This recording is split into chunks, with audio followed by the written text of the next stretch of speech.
Assise au comptoir d'un bar d'Atlantic City, je regarde cette femme à la couleur ébène. Cette femme, rien ne peut l'atteindre. Elle a ce regard si froid. Habillée d'une simple robe de soirée, son visage s'illumine lorsqu'elle s'assoit au piano. Alors, ses doigts dansent sur les touches et sa voix s'élève. Ce soir-là, Nina Simone est née.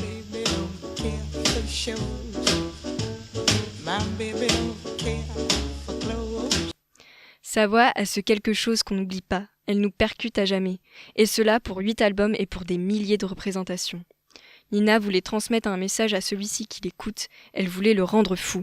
I want to shake people up so bad that when they leave a nightclub where I performed, I just want them to be to pieces. Elle ne connaissait que la musique. Déjà petite, elle jouait devant la paroisse de son église. Son grand rêve, devenir la première femme noire pianiste classique. Sa colère et sa rage lui permettaient d'avancer. Entourée de penseurs des droits civiques, elle s'engage à chanter pour son peuple. Elle apprend avec Lauren Hansberry ou encore Malcolm X la philosophie, la culture noire. Elle devient une légende auprès des siens. Sa voix si particulière devient celle de ceux qui se battent.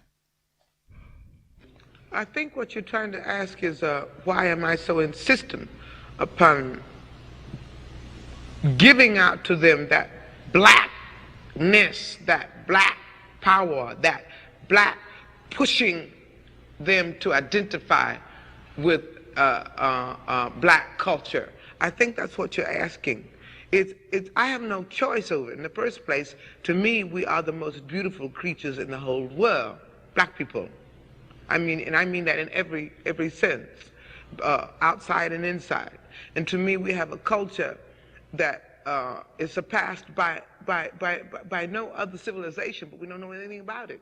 So again, I think I've said this before. Dans cette lutte, Nina a vu ses amis mourir. Suite à la mort de Martin Luther King, elle lui rend hommage. Son visage est fermé, le sourire qu'on lui connaissait tant est éteint. Ils nous tuent les uns après les autres, dit-elle de sa voix émue. No. Oh my God. They're shooting us down one by one. Don't forget that. Because they are. Killing us one by one. Nina cache un monstre en elle.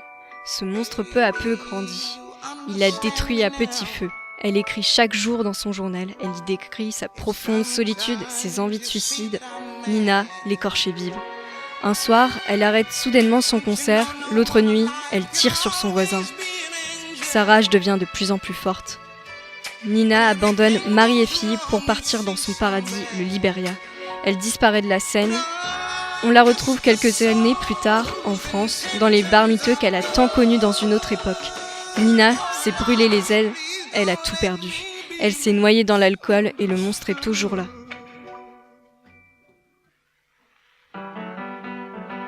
Nina s'éteint en 2003 après une lutte contre le cancer. Aujourd'hui, sa voix sombre et charbonneuse résonne. Nous l'entendrons toujours. Nina, je te vois encore sourire sur scène, tu danses et tu sembles heureuse.